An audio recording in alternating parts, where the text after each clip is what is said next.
Judging by the amount of papers I have on my desk, I know we're ready. We'll just try to make some sense of it. Commissioners, is everybody ready? All right, Commissioners, before we get into the budget workshop discussion, I had a request last night. I don't know if some of you probably know Gordon Schultz. But he contacted me late last night and had asked to bring by the Laos ambassador to the U.S., Canada, and Mexico. And you may be asking why he would be doing that. Well, they are interested in wheat and aircraft. So I think Kansas is a great place for him to come. And they also want to tour the Cessna plant. But one of the key accomplishments was to meet with the community leaders. They have a meeting with the mayor this afternoon, and this morning they would like to meet with the commission, if that's at all possible. They would come by at the end of this particular workshop, and I'd try to just vector you together, just a meet and greet, shake hands, maybe take a picture, but maybe ask them some questions, but nothing bigger than that, if that's something that you'll be willing to do. I think we're probably all willing. And it would put out a notification, and since we're kind of changing the venue and the subject matter, but I'd bring them in, put them in the boardroom, and just have you go down there and meet and greet and talk to him if you would like. Otherwise, we'll do something different. Sounds good. Commissioner. And what is Gordon Schultz's involvement in this? He reached out to me last night. I mean, I don't know him real well, but he works with Sunrise Christian, with Dr. Lindsay and the international program. And so he actually reached out to my wife, who worked there, who then said, you may want to talk to him about this. And so I talked to him last night about it, and this morning kind of get a better understanding of what he was needing.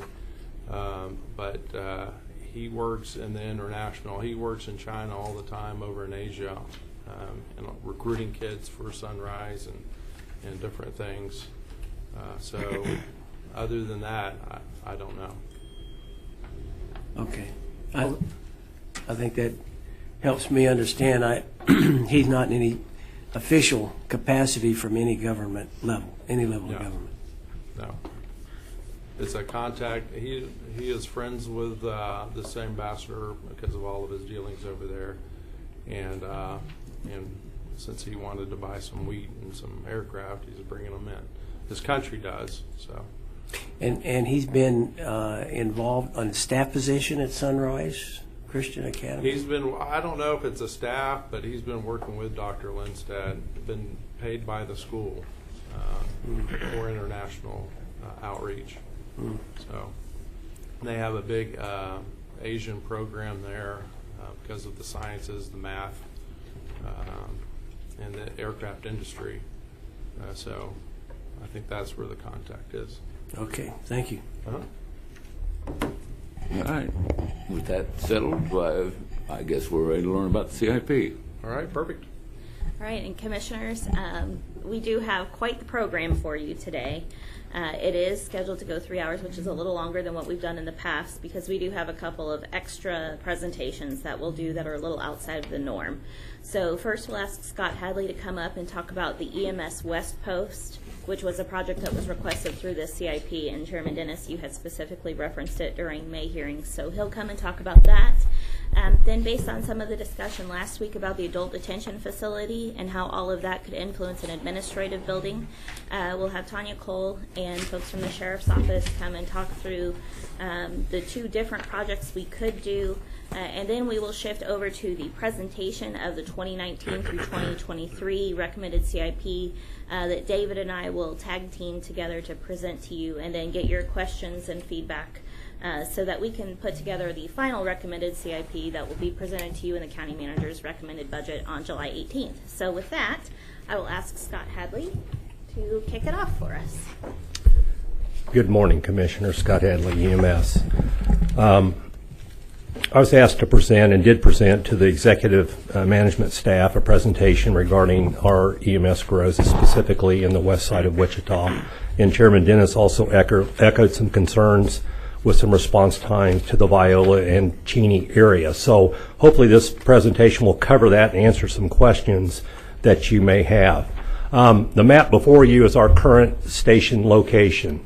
And just to kind of cover that a little bit, what we've done to add resources to those existing stations that we have to maximize our response in specific areas.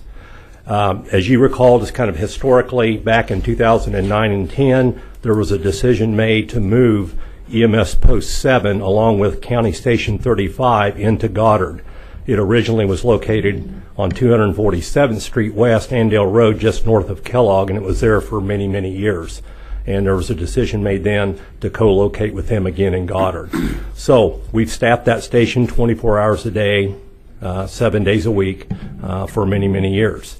As we go in and you look at EMS Post 5, it located at Central and Caddy, which is between Tyler and Mays Road. We have a 24/7 ambulance there. We also relocated a unit back in 2011 due to call growth, a 12-hour, 7-day-a-week truck. So we're double staffed there at EMS Post 5, a 24/7 and a 12-hour, 7-day-a-week truck. Also at EMS Mays 14 was actually the last station we built out west, and that was in 2007.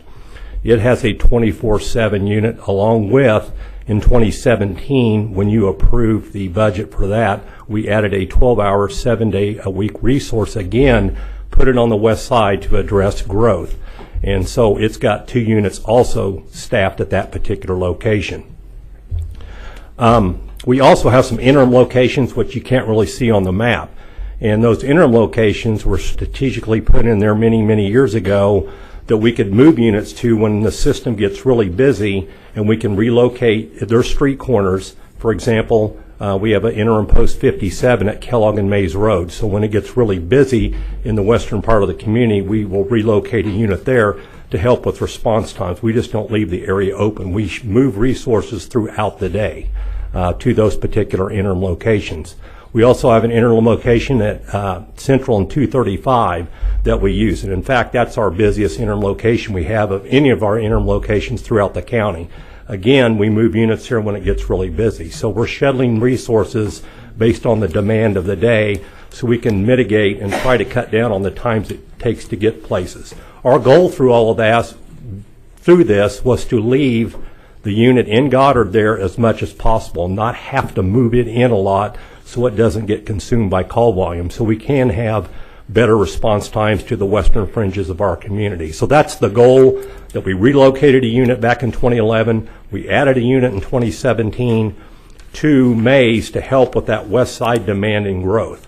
So we're trying to do things to assist. And to kind of put that in perspective, our interim post moves, as I mentioned. The one at Central and 235, we relocated a unit 2,387 times in 2016. And compare that to 2017, we cut that back to 1,824 times that we had to relocate a unit. And a large part of that is because we added a unit to the west side. So you can see that that has had some impact. And as far as the Goddard unit, at that particular post in 2016, we moved units there 636 times during 2016, and 580 of those were from the unit in Goddard that got pulled in to post 57. Compare that to 2017 when we only moved the unit 470 times, and 442 of those were by that unit in Goddard. So we've cut down on those interim post moves with the addition of resources in 2017. So it has had an impact where we could leave that unit in Goddard as much as possible and not have to move it in, if that makes sense.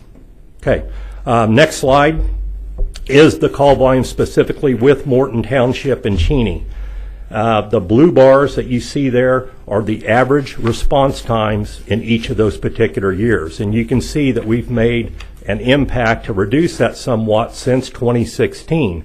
Again, we added resources in 2017, and we've cut down on those interim post moves, leaving that unit that's in Goddard there more and not have to move it. So we're going the right direction with the addition of that resource. So it has had an impact on those response times. Now, the red line that you see there with the dots in the middle of the blue bar are the actual call numbers in Cheney, and that's where we actually made the scene. Now, there are other calls there that we didn't make the scene where the Cheney Fire Rescue Group disregarded us before we got there, but these are actual, when we, Sedgwick County EMS, went on scene, you can see there's 151 calls in 2016, 138 in 2017, and that was through May in 2018 on that 47. So that's how many calls that we actually made in Cheney and the associated average response times with those calls. So it's gone down on the response times slightly, but again, we're trying to leave that unit in Goddard as much as possible to make those calls. And this is a map. We're from EMS Post 7 based on the road network and the posted speed limit, how long it takes to get to Cheney from Goddard, driving normal traffic. Obviously, if it's a red lights and sirens response, we'll be a little bit quicker, but it's 14.5 miles to downtown Cheney from Goddard to make that particular response. I was also asked to look at Station 39. If we put a unit at Station 39, Sedgwick County Fire District 39, on 263rd Street West, it's a 12-minute response time from there on normal road conditions. So that substantially decreases the time, obviously, it would take to get to Cheney if we had a unit co-located at County Fire Station number 39. And again, I think what's sometimes lost in this is our system's built on a first response network as well, meaning Cheney Fire gets there first to provide care, so that it's not like citizens are going an extraordinary amount of time without getting any type of level of care. They're getting care until the transport unit arrives, and that's how our system is designed to work. So Cheney Fire Rescue is probably one of the best volunteer fire services and first response agencies we have in the county and have been for many, many years. So they get there, they provide the assessment, they do the initial care until the transport unit arrives. And that big blue area that you see there on that polygon is a drive time from Station 39 on 263rd in 9 minutes.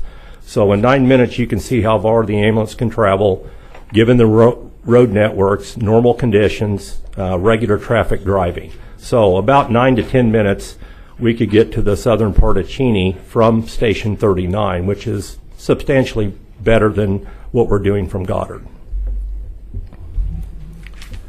So if we were to address that, you can see the call volume there that we have by hour of day, kind of a temporal demand analysis on slide 5 of the peak times that were requested to go, and that's all 28 months worth of data. So that's all of 2016-17, it's the first 4 months of 2018, and you can see the peak demand times are between 8 a.m. and 8 p.m. is when we're typically called to the Cheney area for those particular calls. So if you were to staff something, that would make sense when to staff it to get the bulk of the calls would be a 12-hour period during the day is what would be recommended to staff to catch the bulk of those particular calls.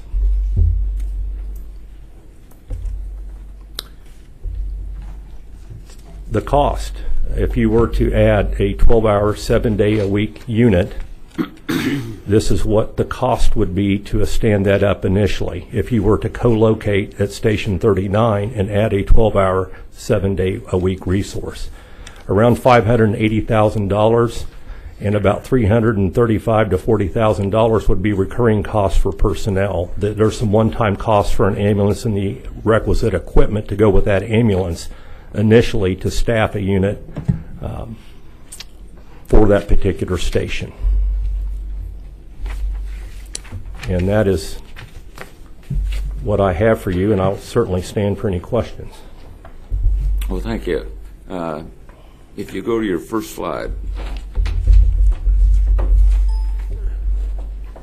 I think that probably tells the story better than anything. If you look at where our EMS posts are at, West has one EMS post.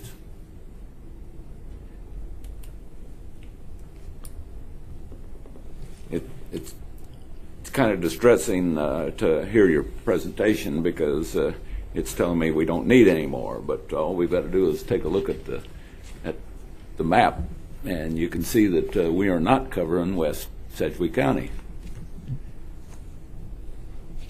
What's the response time, say at Central and 135?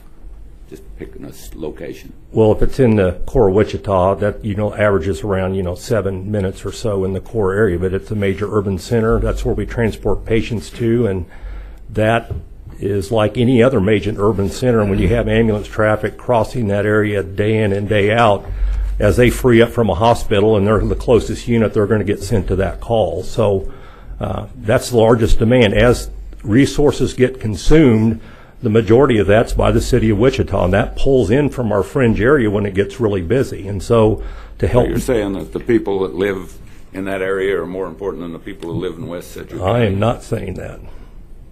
I am saying by the design of an urban center, you're going to have better response times in a major urban center than you are on... I understand that, but don't we still have a responsibility to the people in West Sedgwick County? We do. Don't we have the same exact level of responsibility of people in West Sedgwick County as we do the people in the core? Yes, and anywhere in the county. Well, thank you. So you're telling me that it takes me 17 minutes to get out to West Sedgwick County. It doesn't hold too much water if we're talking about we care about them just as much as we do the people in the core. We do, and we have a first response system. Like I said, they're not going without care. They're receiving care. When are you going to put a new station out so that we can do this? I'm sorry? When are we going to get a new station out in West Sedgwick County so that we can cover them, so we can protect those people just as well as we're protecting everyone else in Sedgwick County? Well, that's part of the presentation, is to recommend if we put a resource at, for example, Station 39 that exists, that would help address some of those concerns. We would have a little better response time. So the Chairman, the Station 39 is underutilized. It's a brand new station within the last few years. It's got room for 4 vehicles in the bay, so an ambulance being put in there would be very easy, and we wouldn't be kicking one out, and the response times would decrease. We could do it for a lot less money than actually building one, and we can do it almost immediately. So that was an option to be able to address the need. Okay, so when are we going to do that? Well, Lindsay, It will be a part of the recommended budget that's presented to you on July 18th. Okay. And you'll Well, see I look that in forward my to seeing what presentation. you recommend, but don't forget, these people out here are just as important as the people over on the other side of the Sedgwick County. Maybe fewer of them, but we want to keep them. Commissioner Unruh? Thank you, Mr. Chairman. Well, two comments. One, I think, Scott, you're pretty clear in saying that we do have a system with other emergency responders where individuals are getting pretty much immediate response. It's just the transport vehicle is not there. That is correct. All right. Well, I think that this proposal it makes sense to me. I don't know, when did we put in Station 39? Do you know? within the last 5 years. Yeah. Is it 5? I bet it's a little longer. I don't know. 7 or 8 years now. I just remember that Verifying right now. Okay. we verifying.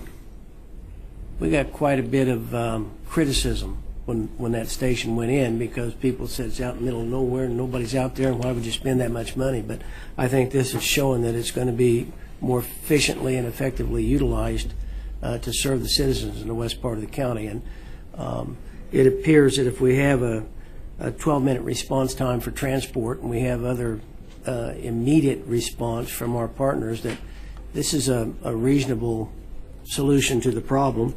I am aware that citizens in Cheney have been voicing this concern for quite some time, and it appears that now is the time to move forward. So I appreciate the presentation. Thank you.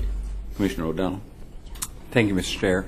Yeah, Scott, thank you for the presentation today. I would concur with Commissioner Dennis, Commissioner Unruh, that this seems like a pretty good answer. I know that people I represent down in Clearwater have brought up similar concerns about the distance, and it seems like the distance to Clearwater would be considerably shorter.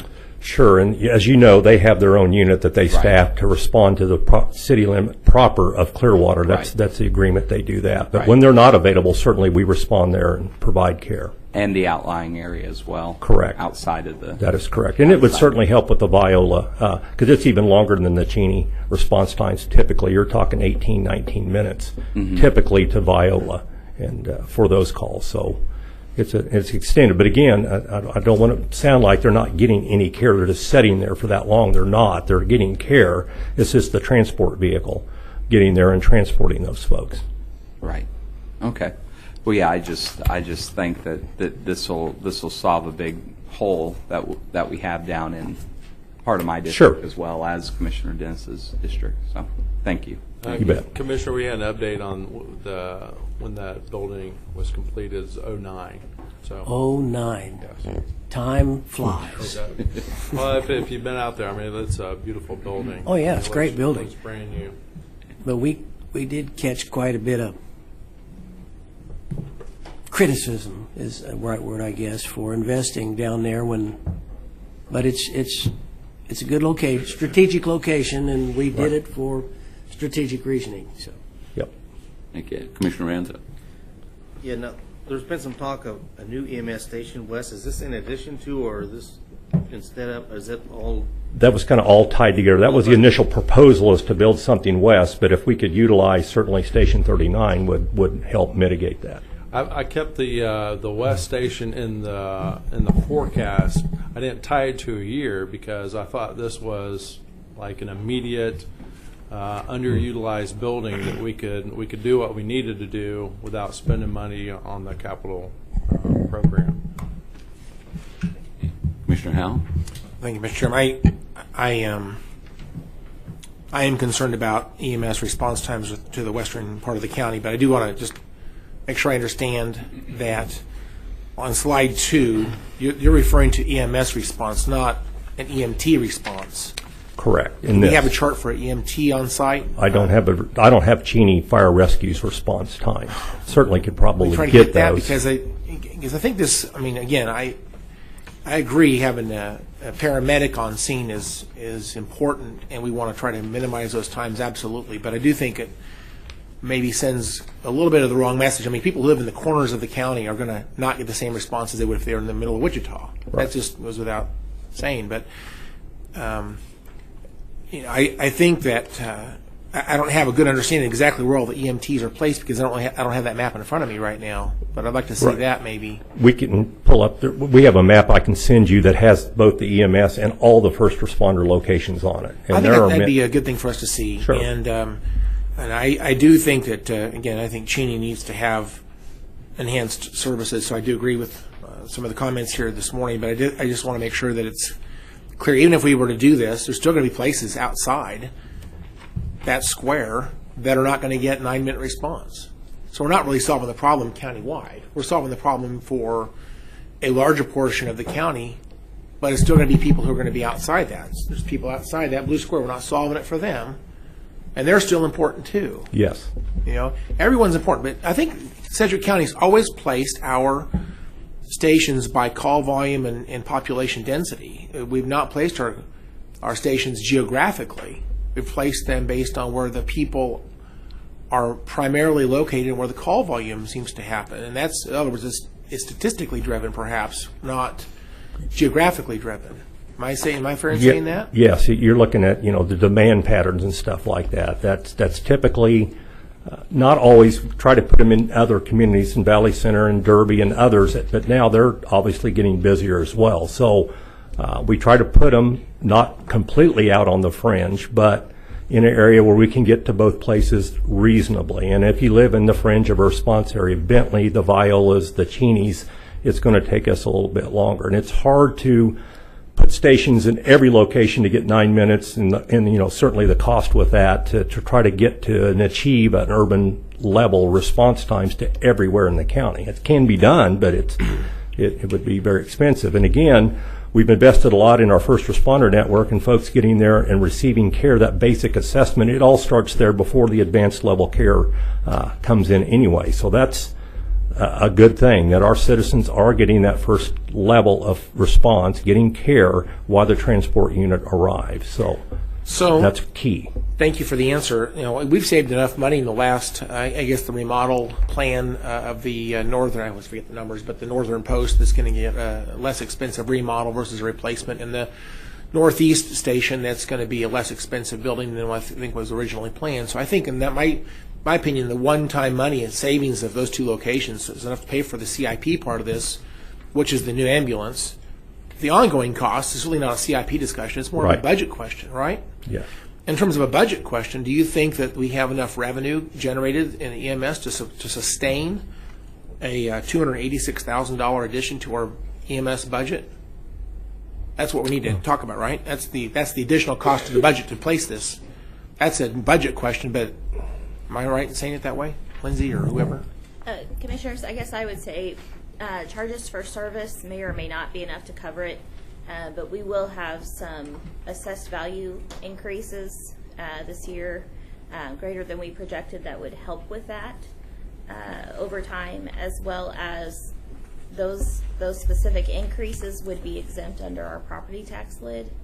And so even if there wasn't enough, we could still find a way to generate that revenue to cover these if this is a priority for commissioners, which it sounds like it is. Well, out of the $580,000, most of the one-time money is the ambulance. Am I right in saying that? I call that a CIP decision. That's why we're here today.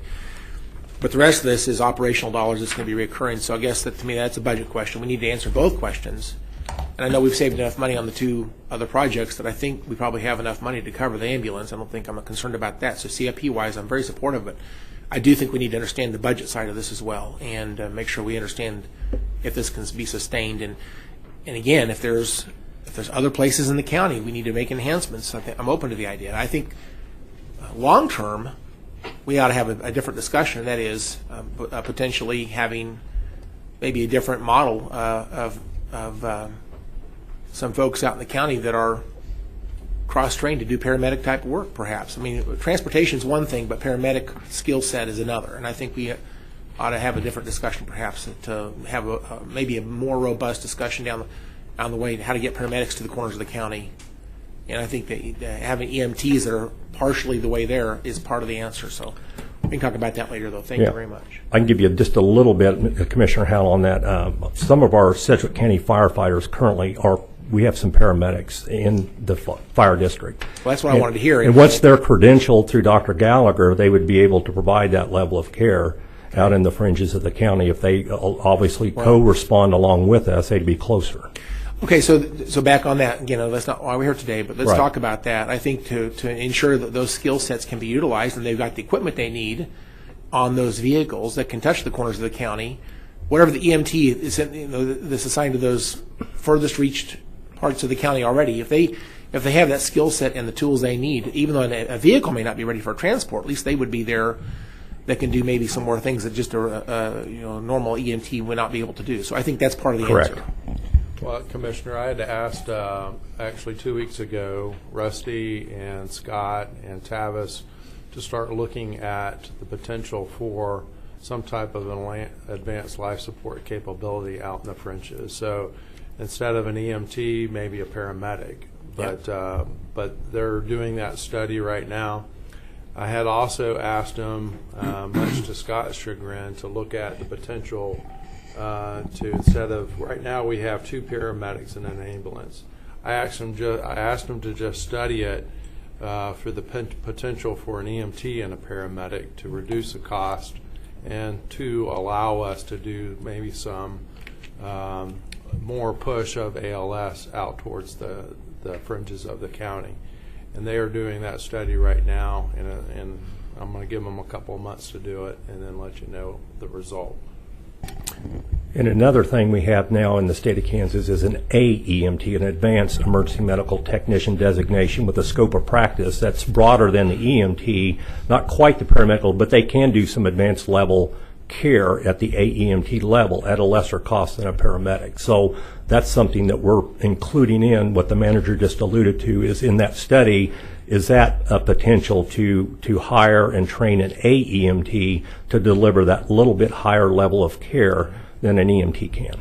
And then it's great information. And then finally, I'll just say this, and I'm working, just for anybody who might be watching the video, I suppose, I'm working on trying to reestablish an air support or air transport option for Sedgwick County. Right now, it's not been allowed for a while, and I think we need to at least allow it. Doesn't mean we're going to be in control of it because it's private sector, but I do think there needs to be something that's an option for someone in the far corners of the county that's got needs to be transported. The air ambulances would like to do that. They do it to every county.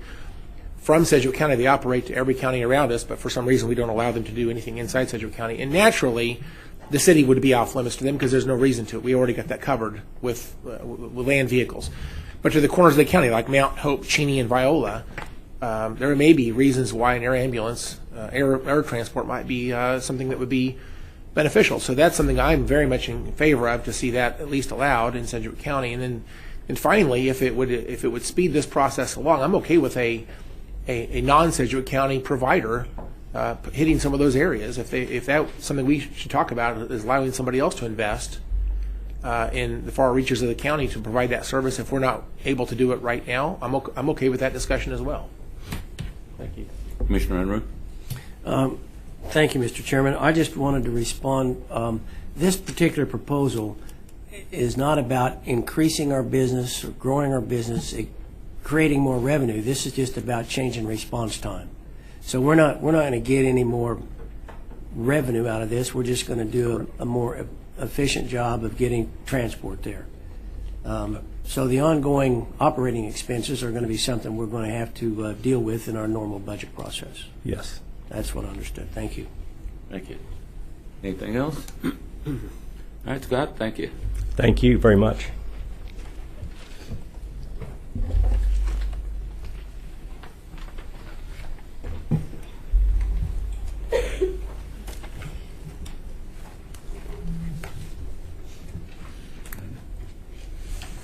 Good morning, Commissioners. At last Wednesday's County Commission meeting, during the discussion of the county admin building, the sheriff and courthouse CIP projects were mentioned for further briefings. So this morning I'm here to provide you with more detail on those projects. I'd also like to mention that Colonel Dietzman and Colonel Powell are here this morning, and so at the end of my presentation, I'll ask Colonel Powell to come up and speak to these projects as well. So there are two CIP projects for the adult detention facility and county courthouse space.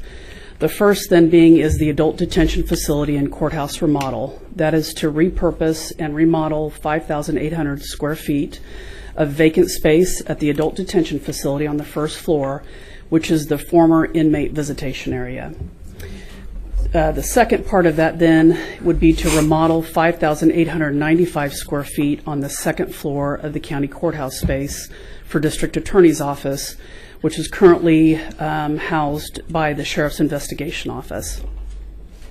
The second CIP project is the Adult Detention Facility Expansion and Courthouse Remodel Project, and that is to build a two-story, 7,100 square feet adult detention facility expansion, as well as remodel 3,490 square feet of county courthouse space on the third floor for the District Attorney's Office.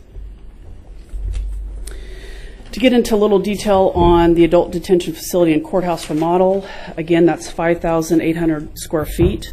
This is the former inmate visitation space. Commissioner Howell, I know you mentioned you wanted to take a site visit, so I included some pictures in here so you could see that space currently vacant in the adult detention facility. Back in February of 2014, the Sheriff's Office, myself, worked with Schaefer, Johnson, Cox, and Fry the original architects of the adult detention facility, to look at that vacant space. And what you see here is a schematic design that's highlighted in yellow. That is the current vacant space of the inmate visitation area, and what you see there would be the schematic design of how that space would look moving sheriff's investigation into there.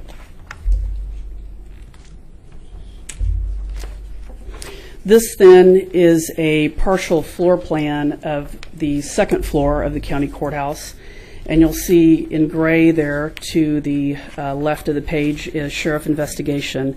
And so that is the space then that would be repurposed for the district attorney's office. And so just to familiarize yourself, that you'll see the public elevators here to the right, and then register of deeds and the county clerk. The district attorney space, that's the space that they took over that was formerly used by GIS. And then again, the sheriff investigation space that would be repurposed for the district attorney. Total of 5,895 square feet. Total project cost for that is $1 million. May I interrupt right now? Sure. The district attorney space that's listed on that slide, is it included in that 5,895 square feet? It is not. And how much is that? Do you know offhand? Offhand, I want to say just under 2,000 square feet, but Okay. but let me confirm that, Commissioner. I'll get back with you. Okay, well, that's good. Thank you. Okay, so then total project cost, $1,874,630. This includes, again, total project cost, so this includes architectural and engineering fees, furniture, equipment, and contingency. So total square feet to be repurposed, remodeled is 11,695. And so that, taking that total project cost divided by that square foot, we have about $160 a square foot in cost. Project timeline, approximately design time would be 8 to 10 weeks. We would have to do the bid process, which would be about 4 to 6 weeks. Remodel construction time for ADF, Adult Detention Facility, 12 weeks. And then after we would move them out, we would start the construction on the second floor of the courthouse, total of 12 weeks. So in total, project time estimated is 10 to 11 months to do that project. So then moving on to the second project is the adult. Yes, sir. Commissioner Enza? This is to build the second story. This is not to build the second story. This is to remodel the vacant space in the Okay. first floor of the jail, and then to remodel the second floor space in the courthouse. Okay, got it. Okay, so then moving on to the second project then is the adult detention facility expansion and courthouse remodel. So that is to build 2 stories, 7,100 square feet, expansion onto the adult detention facility, and remodel 3,490 square feet, which is on the third floor of the county courthouse space for the district attorney's office. This is a depiction of the front area of the adult detention facility. The departments that would move over from the sheriff's office would be Road Patrol, the Reserve Unit, and Professional Standards Unit, which is currently in a lease at Echo Plaza at an annual cost of $13,000. And this might be a little hard, but let me see if I can kind of point out here. You can see that this is, if you were to look from the top, you see an L shape there on the front plaza. We would fill that entire area so that it is basically equal to this left area, and so you would that plaza would be gone, but then that would be where the full extension of the adult detention facility would be. And you can see this a little bit better in the schematic design. This is the first floor. Again, the yellow then being the space that we just talked about previously to remodel that area that's currently vacant, and then the area in pink would be your first floor expansion. And so I might just point out in the middle there, you see a circle with an X in it. That would then become the front entrance of the adult detention facility. So that would be a turnstile door there. And you can see how that fills in with office space on that first floor. This then being the second floor of that expansion. And the office space that's filled in there.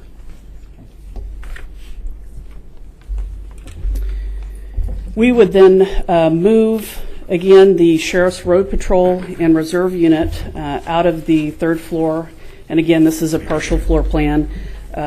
So you can familiarize yourself there. On the very top are the public elevators, county manager's office to the left, county councilor's office to the right, and then towards the bottom there, or the west side of the building in gray, I believe, is the sheriff's office that would move from the third floor then to this expansion. So in total, this project, total project cost is $3,482,464. Again, total project cost, so it includes architectural and engineering fees, furniture, equipment, and contingency. In total, we're looking at a 3,490 square foot remodel with a 7,100 square foot expansion. So in total, 10,590 square feet. If you take that total square footage divided by the total project cost, approximately $329 a square foot. Project timeline on that is for design 3 to 4 months, the bid process 6 to 8 weeks, then the remodel construction time for the adult detention facility approximately 5 to 7 months, and then construction time for the third floor courthouse then being 3 months. So in total project time 12 to 16 months to do that expansion and remodel. Then just to recap, the district attorney in the space programming meetings, and the outcome was that they needed 15,135 square feet.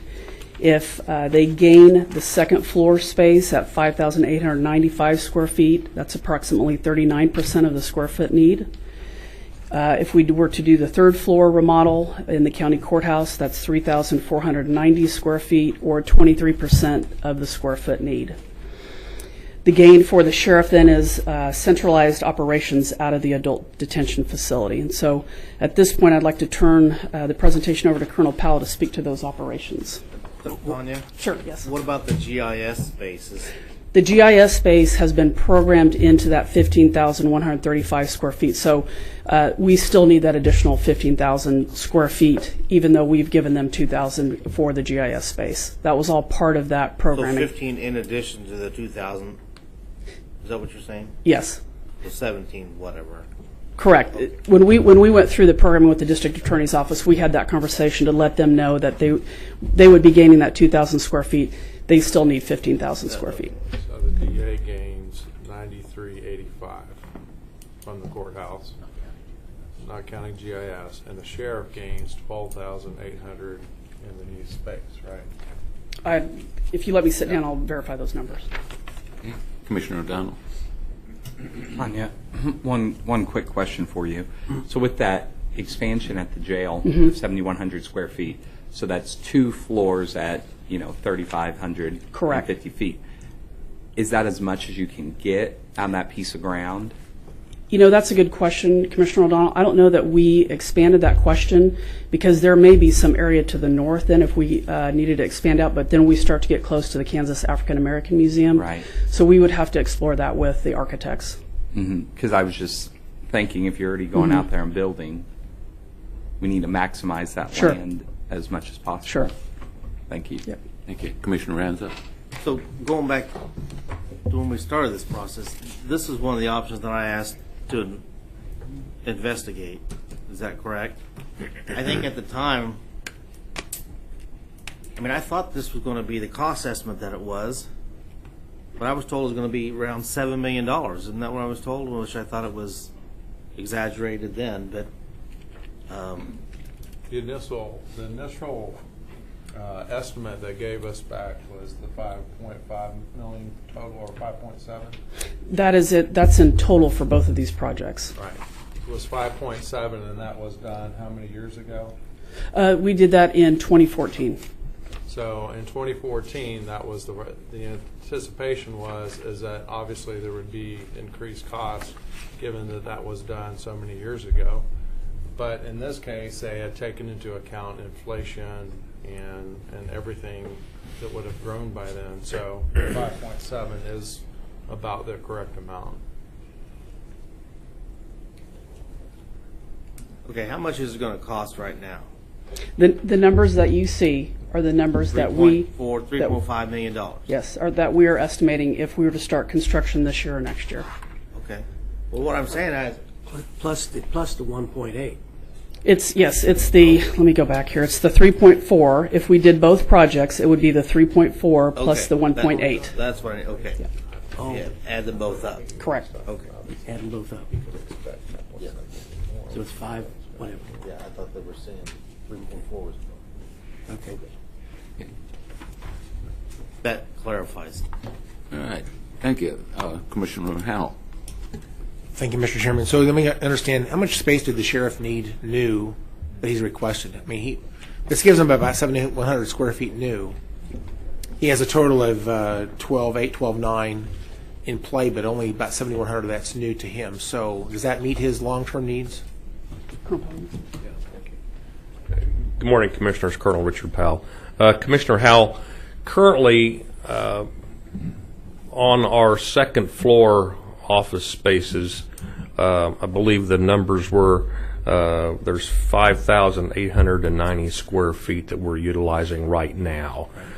We are actually quite cramped in the majority of that square footage now from the standpoint of one of the bigger areas where we have a lot of concern for is our laboratory investigator people, our CSI. Some people use that. Their areas are extremely crowded right now. And we've also added on, I was looking at my notes here, we've added on, I believe, 2 people to staffing on that floor since we actually did this 4+ years ago. And of course, with more people comes workspace, additional equipment, etc. And of course, moving into the recommended old inmate visitation area, which we're completely in favor of that. A point that I would draw out that we're actually going to be reducing the available number of square feet from what we have right now, Sure, which about 100 actually square feet. Right, by about 900 square feet. So, an office space or something like that. But that is concerning for us. So my question really is, though, we're talking about adding 7,100 square feet on Right. top of that. So my question is, does 7,100 square feet meet your long-term needs? In addition, say 5,800 plus 7,100, that's about 12,900 square feet. You guys we had three groups trying to solve problems for us. The court system, the DA, and the sheriff. So on the sheriff's part of this, does that meet the needs long-term? I believe that it would, if we were to look down the road for the next 5 to 10 years, absolutely. Yeah. I mean, we can't, go way down the road, but at the same time, I think we're envisioning not only addressing our current space needs and expected limited expansion, but at the same time being a good partner with the county and freeing up space that we need to look at otherwhere, because that's going to take us completely off the second floor and the third floor. Yeah. So I'm just trying to reflect back to Right. a year ago. What was requested a year ago by the sheriff? The sheriff said we need some more space. I think it was around 4,000 square feet. I'm trying to remember. 4,000 new. I apologize, I don't have this slide in front of you, so I'm going to have to read it off. When we did the space needs study for the sheriff, existing courthouse facility, they're in 13,785 square feet. Their judicial operations then are 4,400 square feet. Their judicial operations would continue to stay in the courthouse. That cannot be moved out of the courthouse. So then their non-judicial operations is 9,385 square feet. They needed an additional 2,000. So with this, in total, the remodeled space, again, in their vacant area, and then the expansion gives them 12,900 square feet. So my question, actually, let me back up again. So based on what you have some space, they'll still have some space in the courthouse. That's not going to go away. So adding 7,100 square feet, new space for the sheriff's office over there, does that meet their long-term needs that they requested a year ago when we started this discussion? Does this meet that need? By looking at these numbers, it does. Okay. Also, I think we talked a little bit ago about, I guess, professional standards.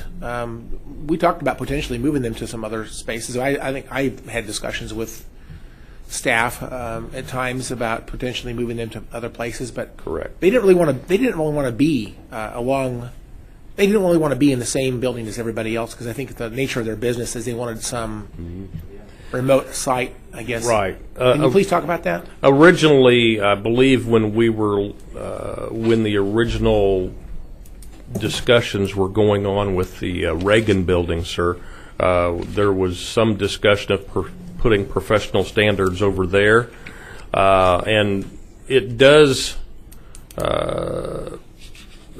have value in the fact that if we can have them separate from the operations part of the sheriff's office, because sometimes that quells any reluctance of the citizenry to come in and speak with those people in an environment that's not populated with people walking around in uniforms and things like that. And of course, if we have staff that become a focus of an internal investigation, they don't have to parade through the office and everybody says, we know where Richard Powell's going.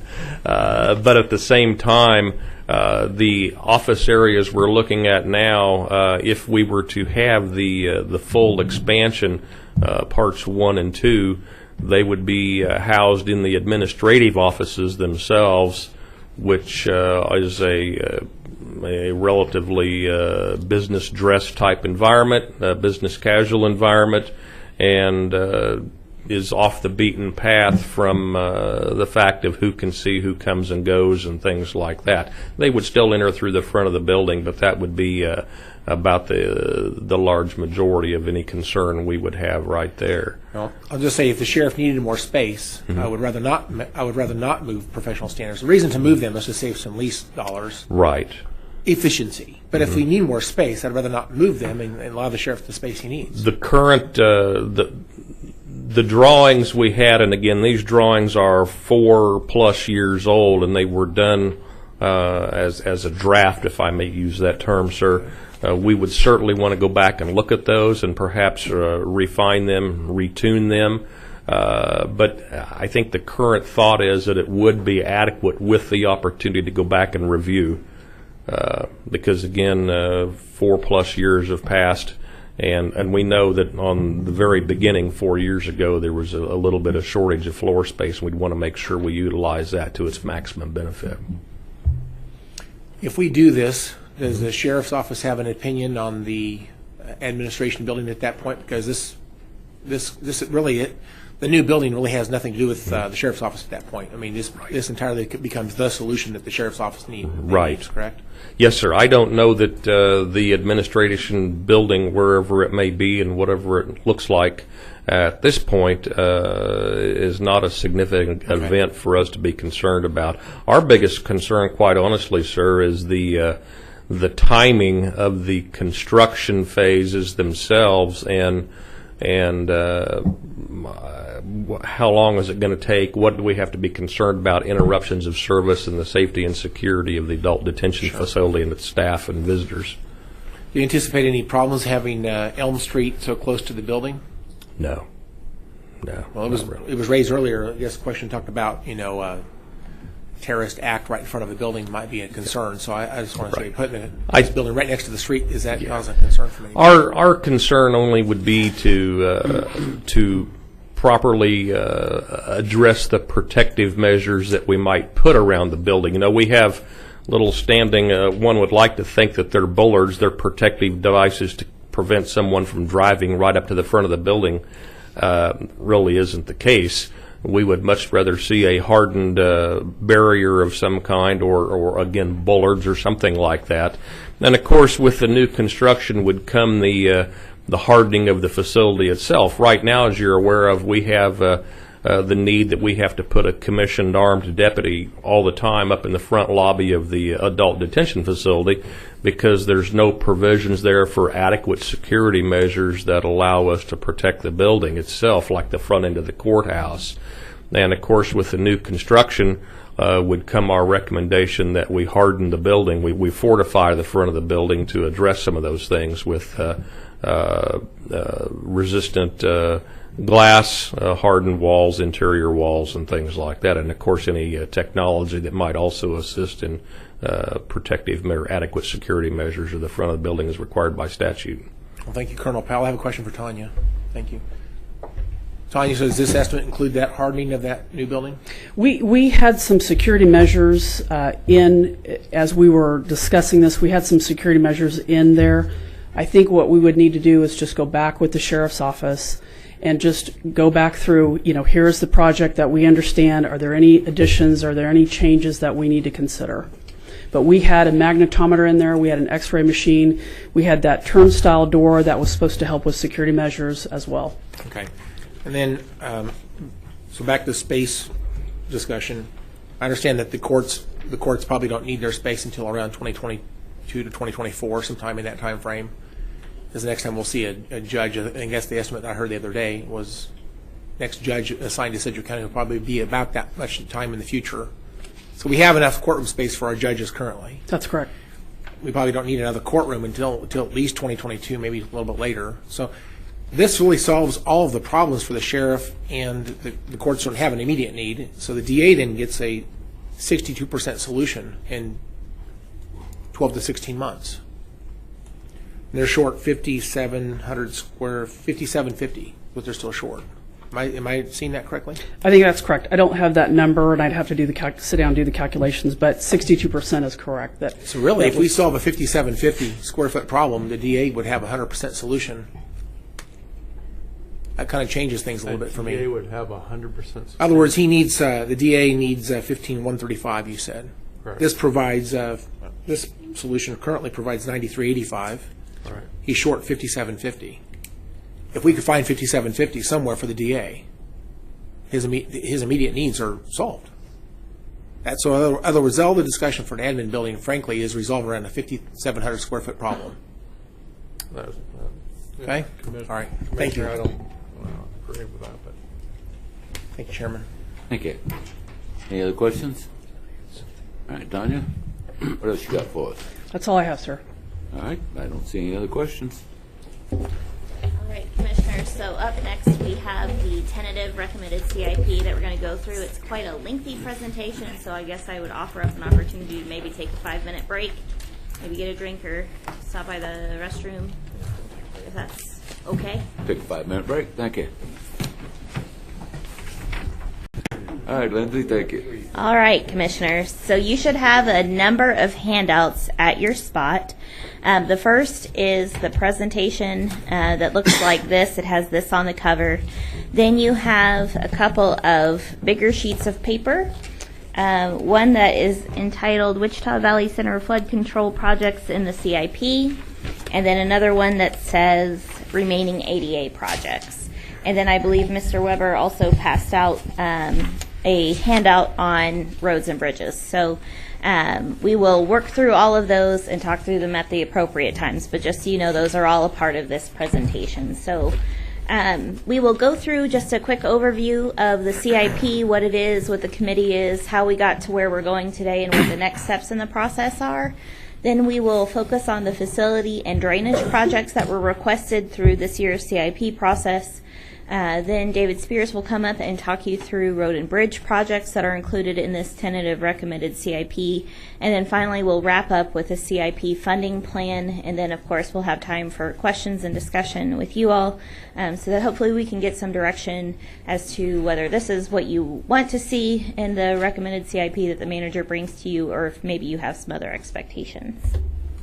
So, of course, the purpose of the CIP is to try and create one comprehensive plan by identifying all of the capital needs across the organization.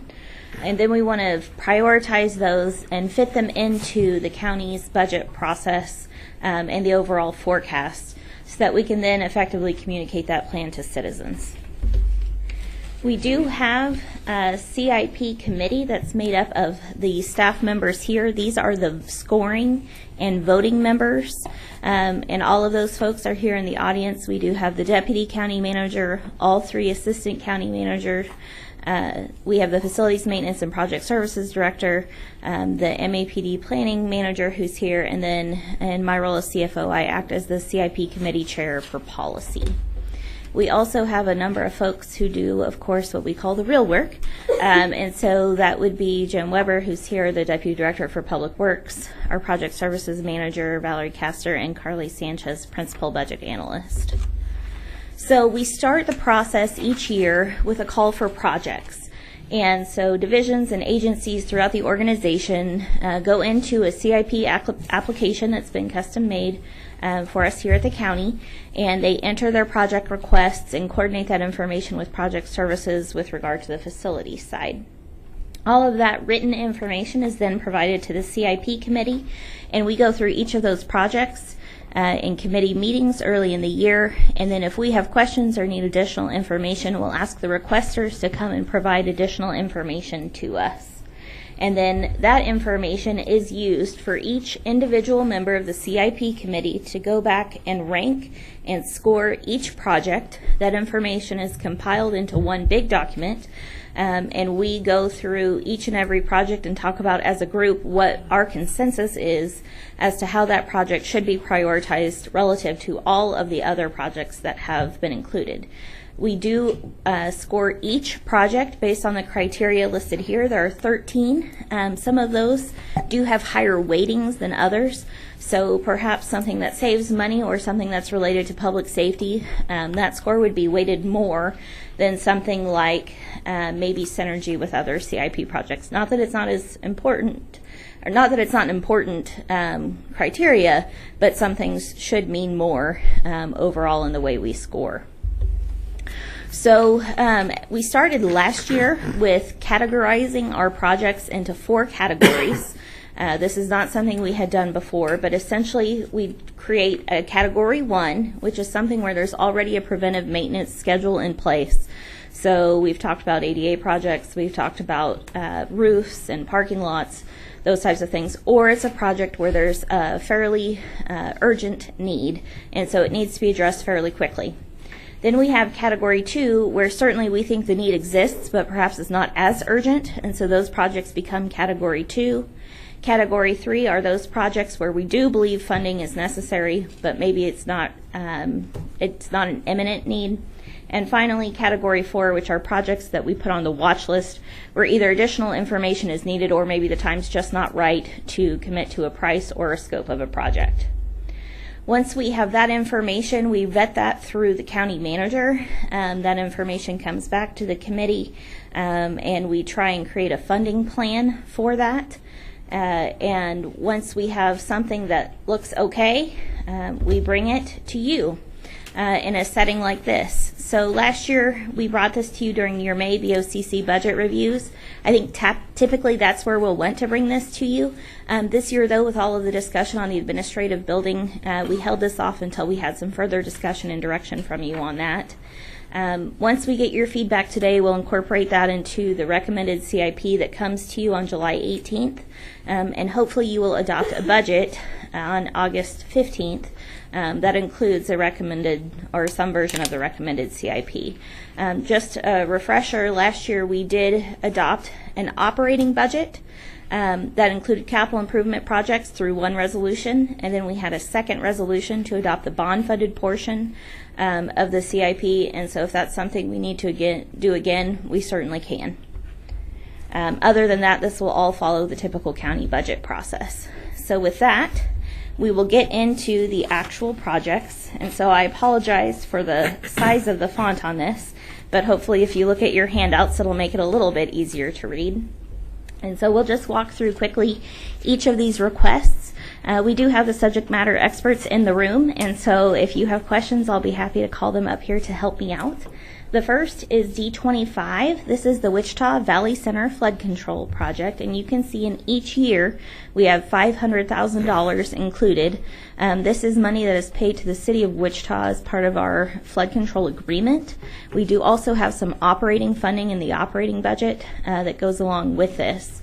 The very first handout you have, the longer handout that has the alternating blue and white stripes for the rows, does show in the green highlighted portion what the city and county's portion is expected to be. And Commissioner Howell, you had asked for some of this information earlier this year, and so this is something that the city of Wichita has put together that shows over time what our projected contribution is expected to be. And so you can see that through 2026, so through the life of this CIP and our current forecast, we are steady at $500,000, but you can see that in the outer years, then there is an increase included. And And so one of the things we would talk about when we get closer to that point in time would be whether or not the county wants to potentially phase in increases over time, set aside that money to eventually meet those dollar thresholds. And you can see what those projects are and why those increases are included. And I would be happy to ask Mr. Weber to come and help with any questions you may have on this. And if you have none, we'll just keep going. Okay, so the next project we have is compliance with ADA. As you know, back in 2008, the county adopted a plan to address some ADA non-compliance issues that we had. We are in the final years of correcting those projects, and so you do have a second large sheet of paper that is entitled Remaining ADA Projects. You can see that that totals to just about $300,000, and so we have split that cost over 2 years in this tentative recommended CIP, and then you'll see a figure in 2023 of $125,000. By that point, based on what you'll hear today, we believe we should be through most of the significant administrative building work, and it would be time to do another assessment to determine if we are still in substantial compliance. Okay? I'm sorry to go back, but back to the Wichita Valley Center Flood Control Project. We're funding that about $1 million a year, but the average, you say in 2019, is about $757 per year. That's the average that's shown there in the middle of the page. That total cost. So what does that mean? That extra money gets piled up and we use it later on, or we just don't pay as much money as we... I mean, what happens to the extra money? It stays in that CIP project. And so you may recall, as a part of the 2016 budget, we actually zeroed out that funding because it had been sitting there for a while. And so over time, there will be a specific agreement with specific dollars amount that you as commissioners will agree to. It will come to you as a separate agenda item. And that will be, as those projects are completed and we're invoiced, what we make the payment for. If you remember, after this happened, I had actually at the time Misha redo a funding agreement because we didn't have one that put in that process that we didn't have before. So we are going to spend the $500,000 a year, but down the road there may be a surplus funds. We'll deal with that down the road potentially. Any surplus that might build up there. I'll let Jim speak to that. I think if you look at the out years on that table, you'll see that we start to go to, I guess I'll call it deficit spending because I'm not a finance guy, but where our contribution is $2 million, but they're planning to spend 2.4. So we build up a balance and then we start pulling it down after 2027. They're just trying to, their goal here is to set up a plan that the Corps of Engineers can see that by 2033 we're going to have these problems solved, and it shows the funding there. And their second goal is to have kind of a level funding stream going so that there aren't, the ups and downs that people have to deal with. So in the early years we're going to be accumulating some funds. In the later years we're going to be spending that down. Okay, I think I understand. Thank you very much. Thank you, Chairman. And also keep in mind, and Lindsay could talk to this, but there's the capital costs that we were paying, and then we also pay operations costs. So don't lose sight of that. And that is about $1.1 million per year on that operating side that we contribute 50% of to the city. That's in the budget, but not on the CIP. Right. So altogether, it's about $1.1 million a year total. In total, it'll be about $1.6 million. So that $1.1 million for operating plus the $500,000 for the CIP. And they also kick in 1.6 per year. Yes, sir. Okay. All right. Okay. Thank you. So, Commissioners, I think we were talking about the remaining ADA projects. I don't know if there's any additional questions or discussion that we can have on that. Tanya Cole and Valerie Castor, I'm sure, would be happy to come up and help with that if necessary. Questions on ADA? Is Commissioner Unruh? Thank you. Is there pressure from some outside source that's causing us to put some kind of priority on this, or is this just our initiative to do good government? I think many, many years ago when this discussion first started, there was some political pressure. But I think the plan that was put together was proposed to those folks. This met with their desires, and they have been working with us as we've kind of delayed some of these projects into the outer years. And so we do want to have good government at this point and make sure we get these wrapped up. All right, but there's not penalty for not doing them per se. At this point, not that I'm aware of. Okay, thank you. Commissioner O'Donnell? Thank you, Lindsay. It looks like the biggest expense in this ADA is these single picnic table shelters. Or I guess this is a question for Tanya. So we're looking at over 400,000 That's correct, Commissioner. of the million. On that 400,000, that is to complete everything at Sedgwick County Park for ADA compliance. And so you'll see that it's in various sections. It's in the medium items. It's also in the low and very low and very low priority items. So in whole, all of those items equal the 430,000. Okay, that makes more sense because I was concerned about that. The Sedgwick County Park being such a big portion of this, it might be worth it to have either one-on-one meetings or a staff meeting to kind of talk about that in particular with what all the plans are. Sure, be glad to. Because that's a 43% of our expense right there. So, okay, thank you. Be glad to. I might just mention while I'm up Sure. here, these remaining ADA items, this is about 10 to 11% remaining that we need to complete. So we have completed close to 89 to 90% of all the projects identified for ADA compliance in the transition plan. And this started out when, Tanya? We started out January of 2009. So the Sedgwick County part was kind of the lowest of the lowest priority, and now we're at that point to do those. All right, thank you. Okay. Thank you. All right. Thanks, Lindsay. All right, Commissioners, any other questions on ADA? Okay. We will move to the next on the list, and that is outdoor warning device replacement and new installations. This is something likewise that has been carried forward in multiple iterations of the CIP over time. You do see a one-time small bump in 2019, and that's related to some computer equipment that they need, but it is the $110,000 that we have included to do a long-term replacement of existing sirens. So that's included in the cash-funded CIP going forward. For Public Works, the salt storage building at the West Yard is included as an item in the 2019 recommended CIP. It is an existing bulk salt storage building. The structure is 25 years old. Salt severely corroded the steel structure, and earlier this year, strong winds broke a column at the base and pushed out the wall. So according to Public Works, that concrete bunker itself is in good condition and can keep being used, but this would replace the steel structure with a steel-framed fabric structure. The reason that is in a near-term year, even though it's something that this is the first year it's shown up on the CIP, is because we do believe that if that salt leaks, there could be some environmental issues posed, and so we thought that this was something that needed to be addressed fairly quickly.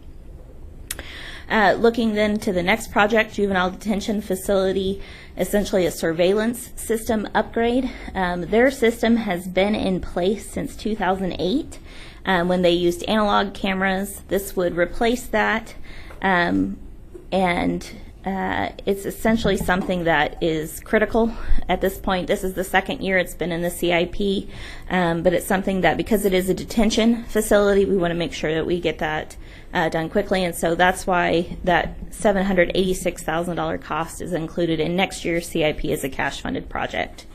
Then the next project is the modernization of elevators 6 and 8 at the adult detention facility.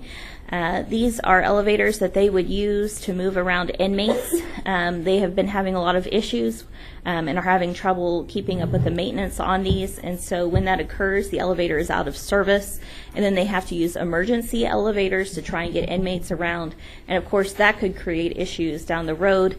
Also, some of these elevators are the only ones that get up into the tower, and so if they were to go down, then you would have to have inmate movement, meal movement up and down 5 or 6 flights of stairs, and obviously that's not something we wish for our employees. So this is a security issue, and so we want to get this corrected also in the 2019 CIP.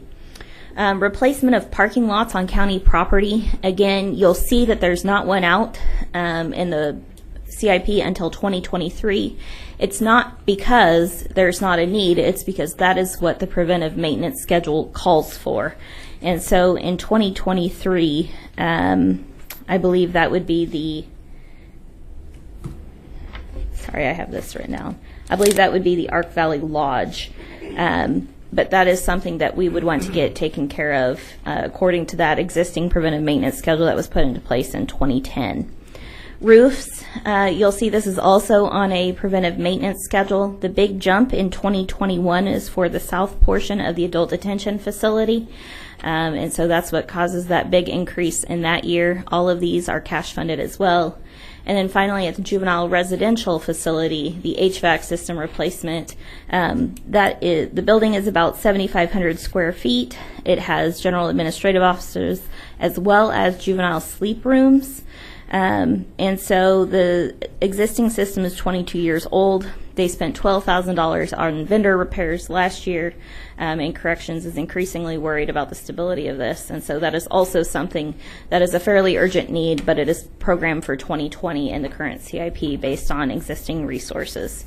So this is Category 1, again, more urgent needs, or something that's done with an existing long-term preventive maintenance schedule. So any questions on these before we move to the next category? Your totals at the bottom, like on 2020, says $5,164,000. Oh, I apologize, Commissioner. That was a prior slide. We will get that corrected. I will point out that you do have a second handout that looks like this. And so that includes the number that's shown up here corresponds to the number that's on this, and that is the bonded portion of roads and bridges. And so that will actually be covered in the road and bridge portion of the discussion. I apologize, I pulled the numbers off of Category 1 here, but omitted that bonded portion of roads and bridges. And so that number should just simply reduce out the $4.05 million. And so I apologize for that. Okay. So that takes care of like 2023 also, the Yes. totals and stuff. Okay. So in 2019, there's $4 million for the bonded portion of roads and bridges. In 2020, there's $4,050,000 for roads and bridges, and in 2022, there's $4 million. So my apologies for that. I'll get that updated and send you a corrected version. Okay, so then shifting gears to Category 2, again, the need is not as urgent but should be funded within the short-term horizon.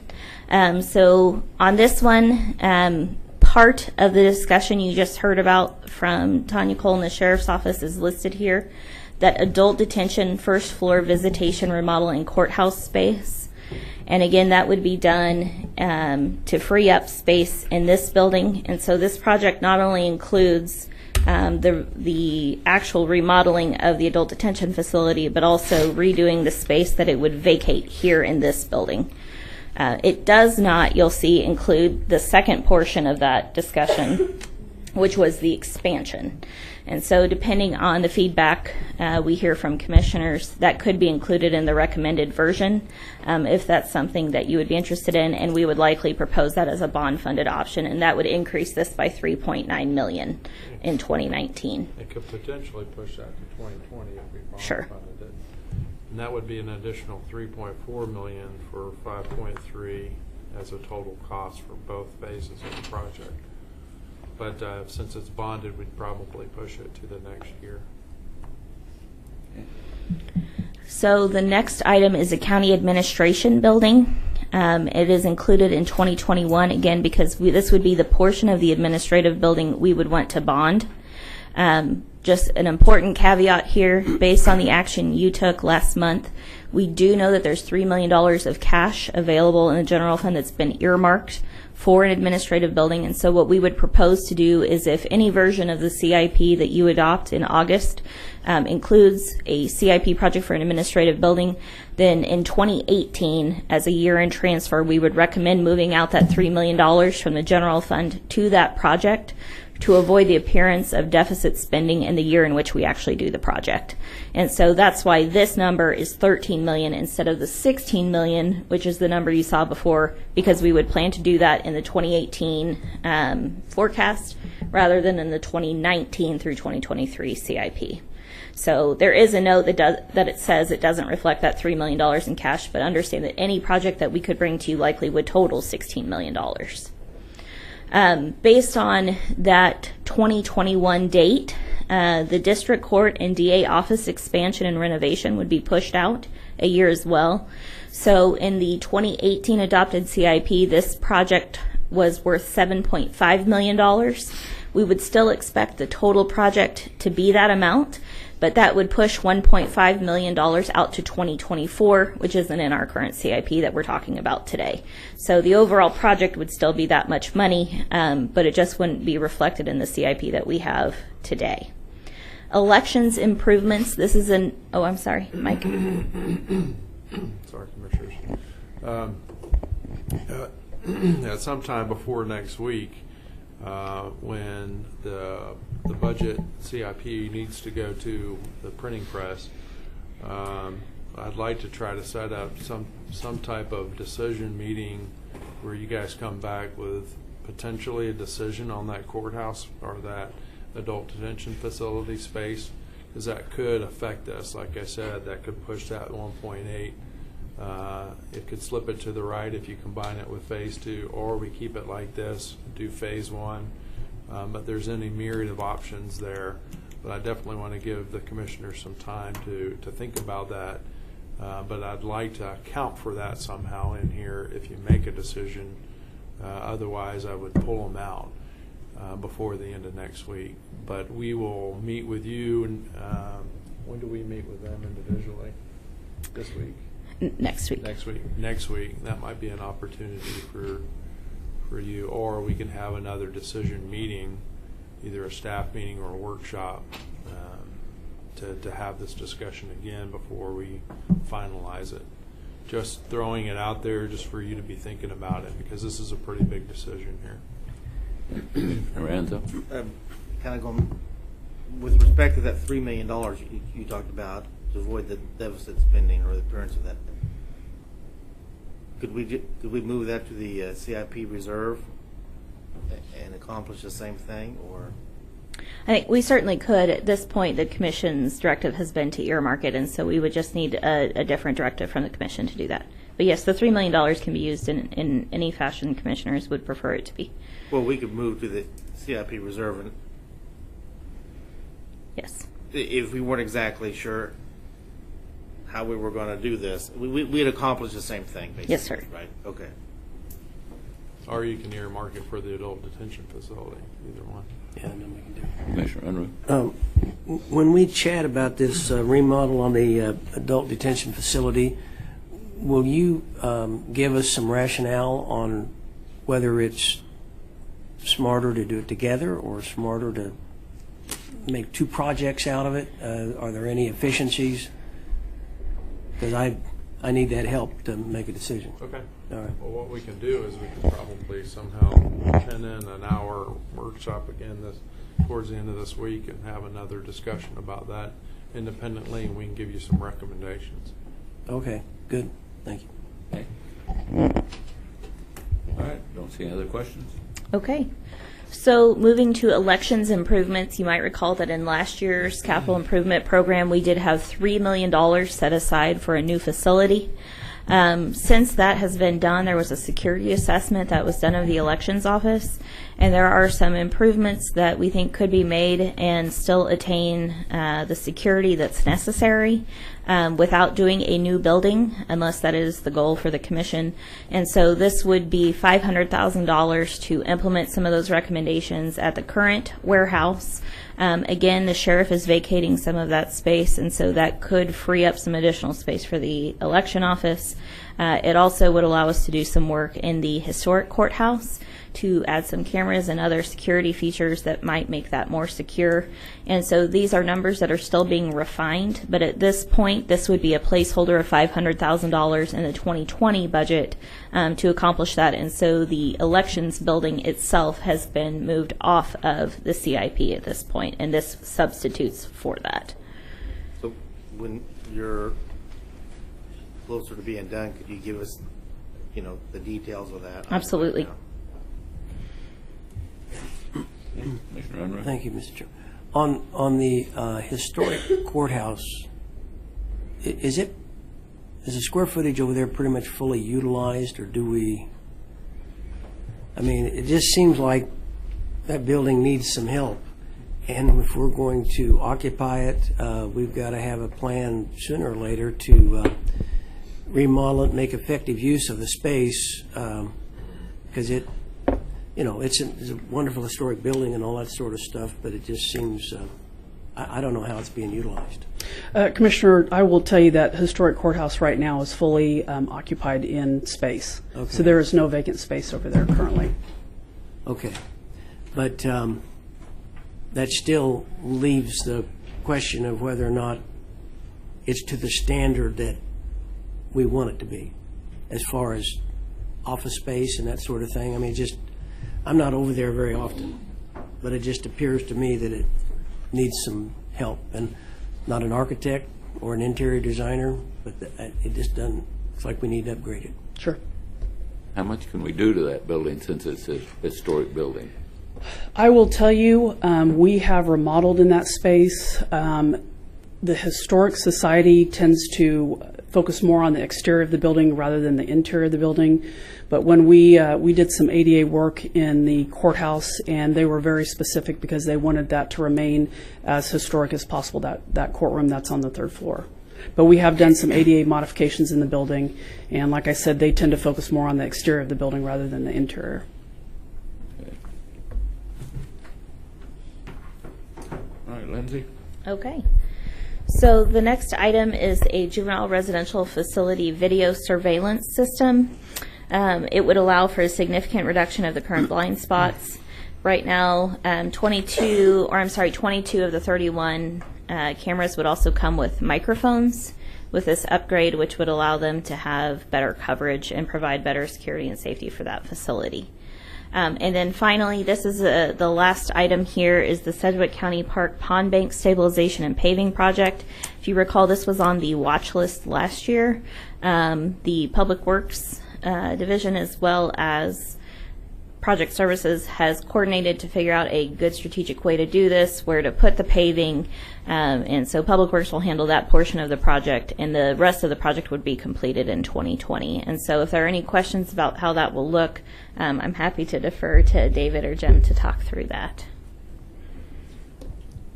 Commissioner O'Donnell?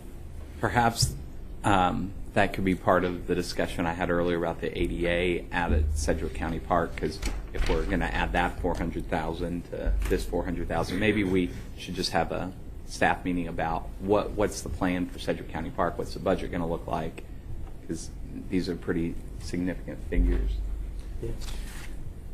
This, Commissioner Unruh? but this particular project, as far as the bank stabilization or whatever it's called, that was in our CIP several years ago, wasn't it? And was. We pulled it for different reasons, and Right, basically to allow Public Works, I think, to figure out how exactly to design that additional paving and resolve some of those congestion issues. And so now that that has been worked out, the project is back in the CIP. Okay,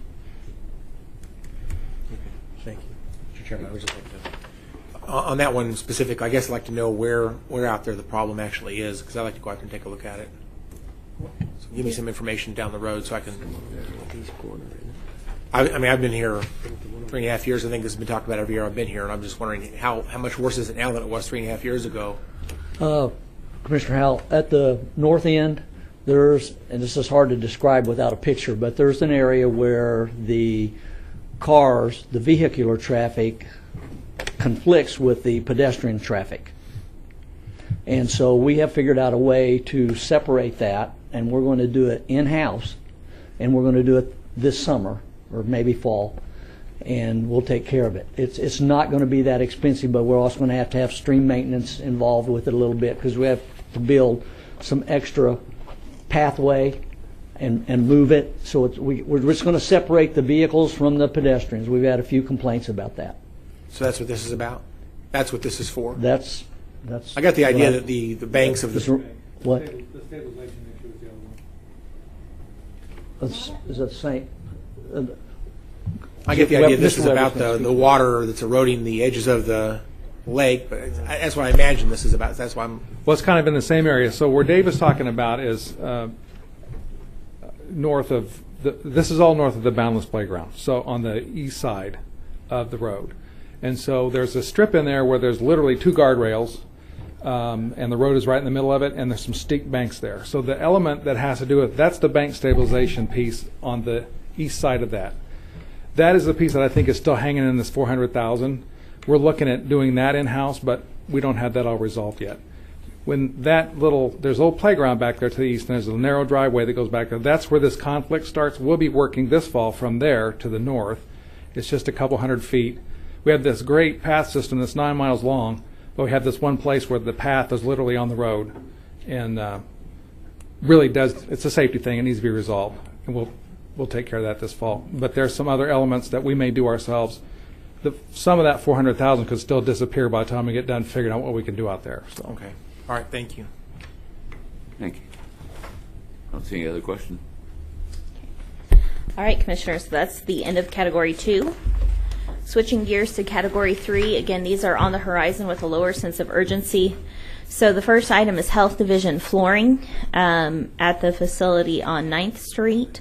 And so that would simply be replacing carpeting totaling 15,015 square feet. There also were areas of potential asbestos, and so this would remediate that as well. Replacement of EMS Post 1 is the next project. This is the facility that's where the old Riverside Hospital is.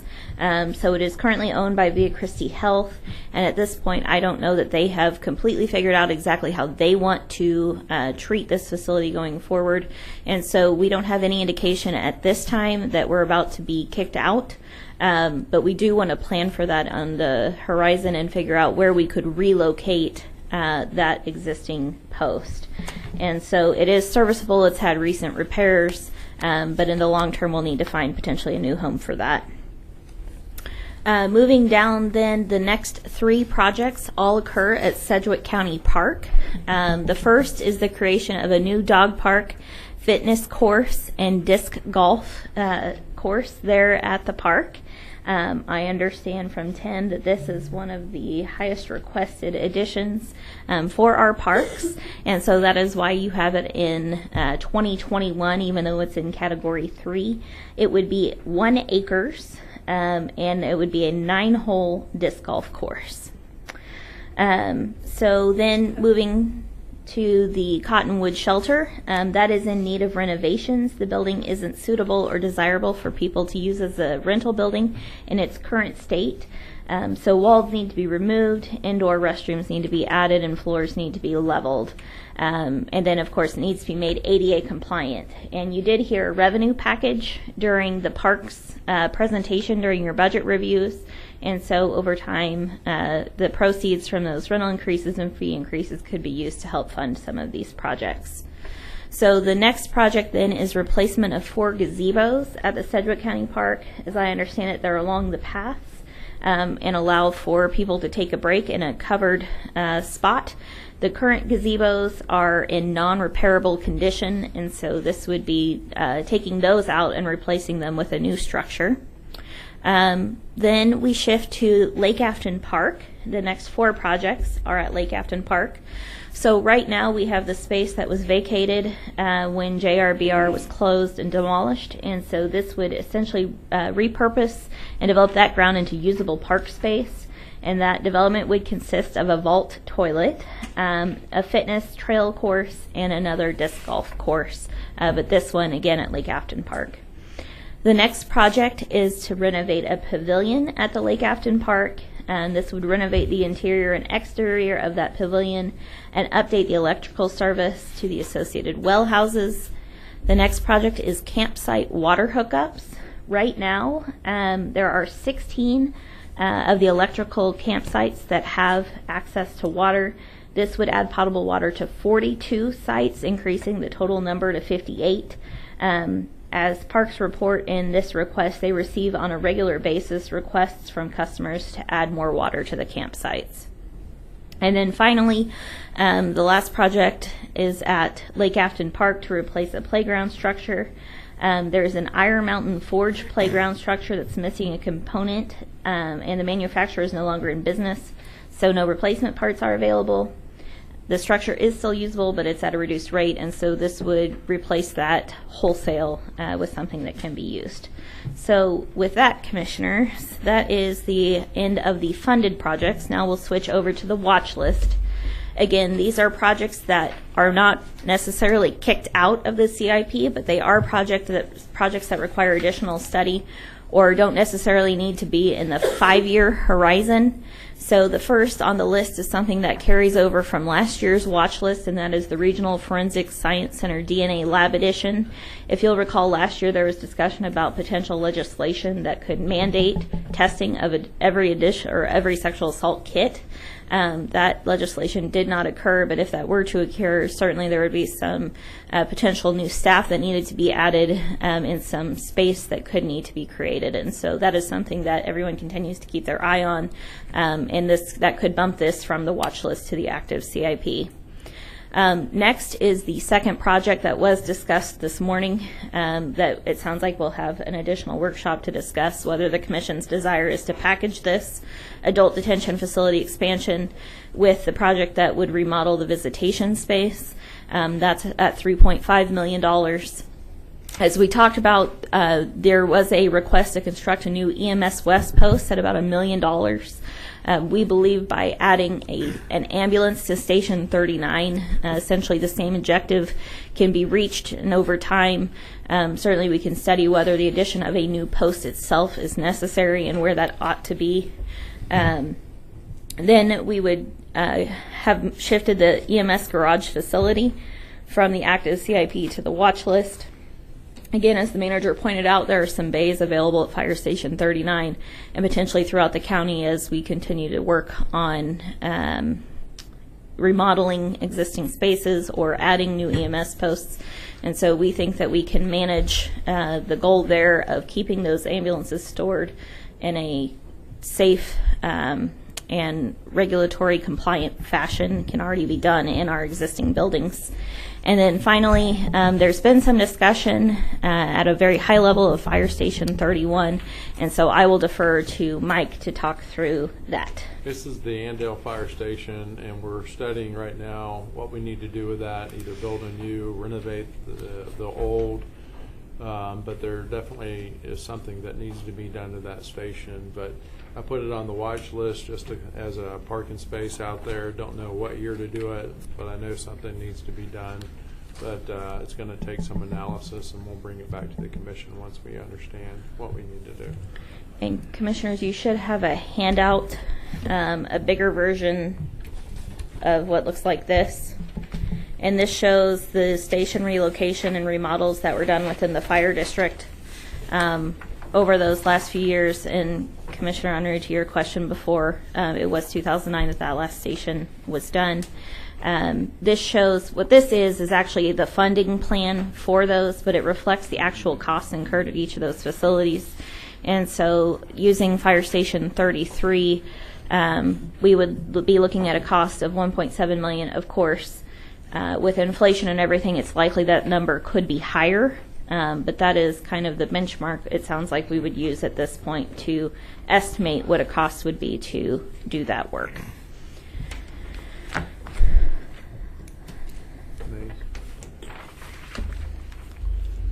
So shifting gears then, now that we've talked about all of the projects, this slide shows you the totals by type, facility, and drainage. In total, we're looking at a facility and drainage CIP that's in the current tentative recommended CIP of about $30.4 million. This shows how we would fund that. Approximately $21.9 million would be through bonds. The most significant portion of that, of course, is $13 million for the administration building. And then cash funding would be $8.3 million over those 5 years. And you can see that that is around $2 million in the first few years, and then decreases in the outer years. But of course, as we move into that phase and we have additional projects come onto the horizon, it's likely that that number could increase. So, and particularly if anything comes off of the watch list. So that is my final slide for roads and bridges, or I'm sorry, for facilities and drainage. We're now ready to move to roads and bridges. Unless you have any questions I can answer on this. And then once David's completed, we'll circle back and look at the funding plan for both facilities and drainage and roads and bridges. Thank you. Questions for Lindsay? All right. Sorry, Commissioner Howell. Yeah, just curious. Looking at the category 1, 2, 3, and 4, it's interesting. I'd say there's really nothing on category 3. Anything like the items on category 3 are all things like Sedgwick County Park, Lake Afton Park, quality of life type things, except for the EMS post and the flooring at the health department. But all the other stuff is kind of just quality of life type items. I'm just curious. There's really no. I need to go back to maybe the meetings I had last year and the year before that and pull up my information. But those items don't seem like they're. I guess I'm wondering, are these things? Is it likely these items will just get pushed to the right because they're quality of life type items and they get displaced by more urgent issues? The category 1 are all, maybe the most of the stuff here on here is really more urgent, elevators at the jail and things like that. So I'm just thinking about this. The one thing that really jumps out at me is the 42 hookups at Lake Afton Park is a relatively small amount of money, but it's something I've heard about since I've been here, and I'm just curious, has this been on this list, and is it getting pushed to the right, or what's... Commissioner, it has not been on the list for CIP to this point. I know it's been under discussion, but I think there are 2 points I would make. One is that there is the park fee increase that is likely going to be included in the manager's recommended budget, which would produce a funding stream to do some of these projects, particularly as we have a few years to build up those funds. The other point that Tim Kaufman has made to the CIP committee is that by virtue of getting these on the CIP, that presents some opportunities for them to go and seek grant funding. And so it is possible that some of these projects could be done sooner if we're able to access grant funds sooner. And that potentially could take it out of having to use general fund cash to support that. And I don't know if Tim has anything else he'd like to add.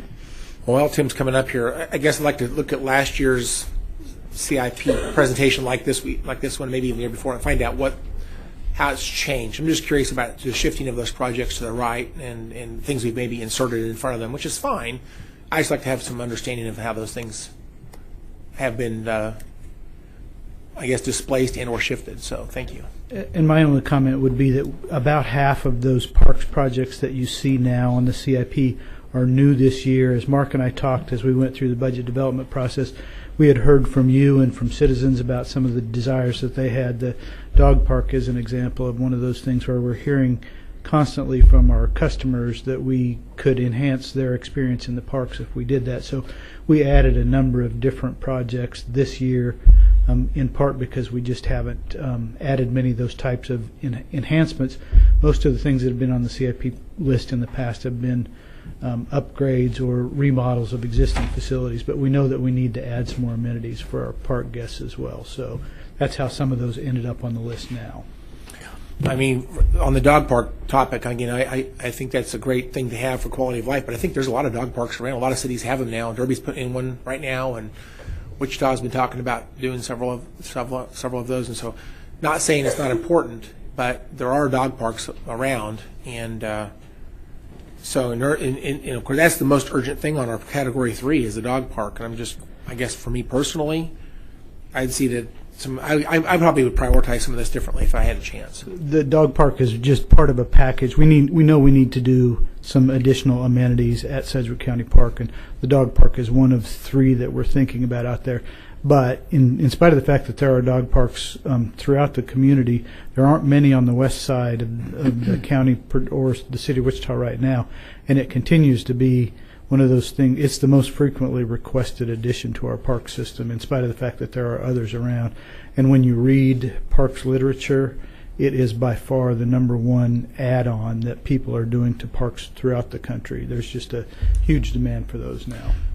So back to Lindsay, I guess. I guess my thought is when we approve a budget and a CIP plan and everything, what we're really approving is a 2019 plan. Yes, We're trying to sir. lose some money, so to speak. We're attaching money. These other years, this is just a projection, things that we think might happen, but we have the chance to reprioritize and shift things as we feel like the priorities are leading us to do that, right? Absolutely. Or we get revenue. Okay. And again, if something, grant money shows up wherever, we can always, attach that to one of these projects as well. But really what we're really approving is 2019, and everything to the right of that is just kind of like a long-term idea, but it can be totally reprioritized as we feel the need. Okay. Yes, sir. Every year. Thank you again. Appreciate that clarification. Thank you. All right, there, Mr. Spears, I think you're on deck. Mr. Chairman, Commissioner David Spears, you have in front of you the PowerPoint for the roads and bridges, and then you also have the summary sheet, which I like to use. Jim Weber has made that up for several years in a row, and it lists every single project. So I'm not going to talk about every project today, just give you the highlight of a few, but they're there, and that's kind of handy because you don't have to thumb through a big, thick book to look at everything. So to get started, our mission, we have 600 miles. Excuse me? David, there is an addition to this. There's an additional column that wasn't in there before that you may want to look at too. I asked David to put the sufficiency rating on here because that's usually a question that a lot of commissioners ask every year. This gives you the sufficiency rating down the center of the columns and kind of vectors you, especially on the bridges, where you might find it interesting. And we added, yes, you request that, and we added the ADT as the daily traffic also, right with that. Okay, our mission is to take care of 600 miles of roads, which is actually 1,269 lane miles because we do have a few 4-lane roads. We have 600 bridges and 13,000 signs. We actually know where each and every one of those signs is exactly located through GIS. Okay, our project categories, of which there's 4, maintain, enhance, expand, and then quality of place, which this is a new term that's WAMPO's come up with. It used to be called quality of life. I'll now describe each of these categories. So to maintain, we have preventive maintenance, which is our R175, which we have a big toolbox of things that we do to roads every 6 years now. It was 5. And then also there's replacement with like infrastructure. That's how you maintain. Then replacements may include minor enhancements. And then most bridge replacements maintain the system. And then to enhance, if you enhance something, you can relieve bottlenecks, improve safety, and add capacity. Then to expand something, you can add significant capacity, for example, going to 4-lane or a larger intersection. Then you can also create new routes. Then quality of place would include bicycle, pedestrian facilities, and then your parks and public space infrastructure, and I'll describe some of that, the things we're doing there later. So the goals, which changed a little bit as of last year, preventing maintenance on roads every 6 years, which means we'll need to treat 210 lane miles. We were on a 5-year schedule. Now we're on the 6-year. Then on bridges, we're doing 10 replacements a year. So we were on a schedule to do 12 bridges per year, and 50, or figuring that they replace every 50 years, but we've changed that. Now next, to maintain the road system, the right-of-way and utility relocation, we have about $1 million in there for that. Preventive maintenance, $48.5 million. That's our base that we really lean on to keep our roads in great shape Then R264 miscellaneous drainage projects, which we have new things come up out in the county every year. We have our own people can put in culverts, reinforced concrete blocks. We've got away from the timber bridges, and we do the RCBs in now, the precast, because we can get in there and not have the road shut down very long and get back out. Then traffic control, $2.9 million. That can include a signal in certain places. It can include striping. Then R352, one of the projects that's been added into the CIP on 127th Street between Central and 13th, three-way project between Sedgwick County, Wichita, and Minnehaha Township of $150,000 apiece. Then to maintain the bridge system, we have two major bridge repairs coming up, $880,000. These are deck replacements instead of the entire bridge at critical locations. One is on Ridge Road and one is on Bentley Road at the Arkansas River. Then we also have 24 other bridge replacements. I won't go over all of those in the next five years, and for $26.3 million, and a total then of 24 plus 2, 26 projects. Where's the one on Ridge Road? Where at on Ridge Road? Over the Arkansas River. Both of them? Both. Okay. Yes, sir. Right. So, to enhance the road system, we have a project in Commissioner Howell's district, which came about because the Southeast High School, Wichita asked us to participate with them. This is a $5 million project to widen Greenwich from Harry to Pawnee to 4 lanes. Our share will be only 10% of that, $500,000. Wichita put in $500,000. This is going through WAMPO, and that should help the traffic flow going over to and coming from the new Southeast High School. Then R348 is a project on 135th Street West, about a half a mile or so from 53rd to the railroad tracks to serve the Mays Industrial Park. It's a couple of years away. Then R350 is repairing, fixing county roads, $4.5 million over the 5 years. I do want to point out something here that we have. The CIP committee has eliminated R342, which is the commissioner's choices of miles every other year. So that has been removed from the CIP. R351 is intersection improvements for 55th Street South and Meridian. We've had ongoing discussions with Campus High. That's a special assessment project. It'll be a 50-50 split with them. This came about because some folks had requested a signal at 55th and Meridian, which is not required at this time, but during that traffic investigation of that, we found out that there were multiple accidents along the Meridian there by the school. So we're going to add turn lanes on both Meridian and 55th. There's also places to get in the school on 55th. So I think that's going to be a real good safety project. Then we also can expand the road system, and that's basically, we've done this for years. There are 2 years left in buying right away with the state. It's a match, $325,000 per year for the county, and then KDOT puts back $325,000. Years ago it was 2-to-1, but it's 1-to-1 now, and that expires after 2020. Although KDOT may come up with another plan after that. And you can also see Goddard and Mays contribute a small amount. Quality of place. Okay. We've had several requests for a path along Rock Road from McConnell to Oak Knoll. We looked at it. You can see where people have been walking along the road there in the grass, and there's actually a trail been put in there just by them going through there. So I think there's a lot of use there, and it's something that's needed. And then R349, the Aviation Pathway Phase 3, which is a part up around the Machinists Union that did not get completed this last time. Okay, you can see the expenditures in dollars, that mainly the roads, $56 million, and the bridges about a little over $26 million.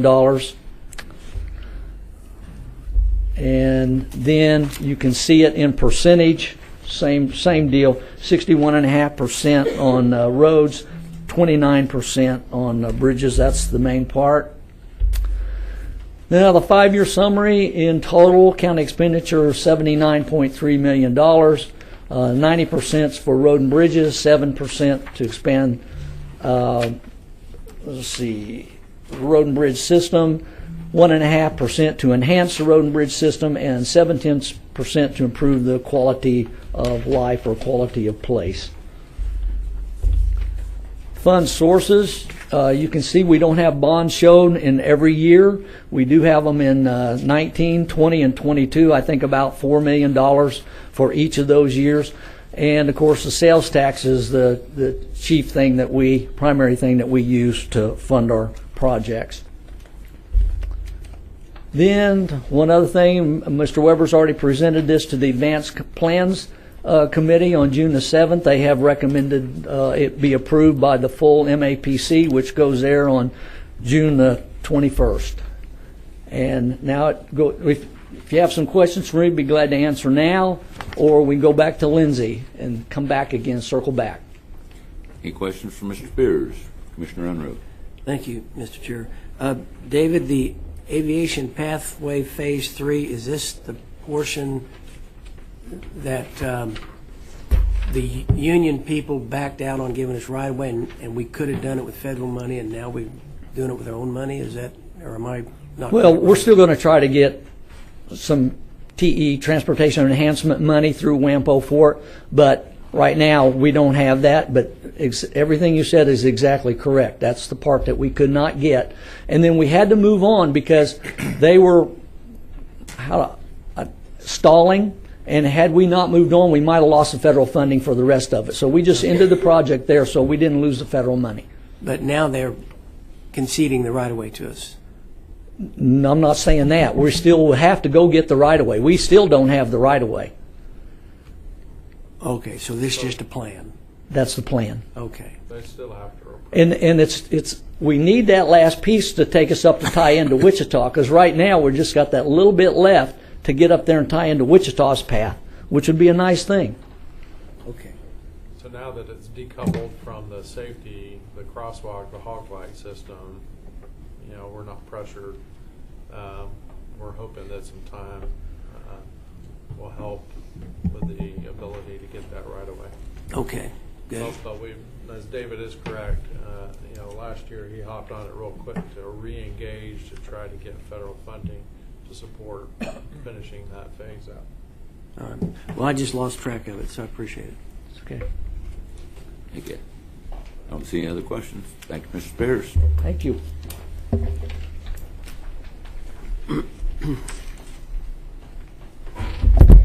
All right, Commissioners, so now we'll talk about the funding plan. And this is where this sheet in particular will come into play, and that is the one that has all of the years of projects along with the source of funding. And so the front page walks you through the various costs for each project, whether we're planning to bond or cash fund it. The bottom part of the page shows the project totals by type and by funding source, as we just looked at.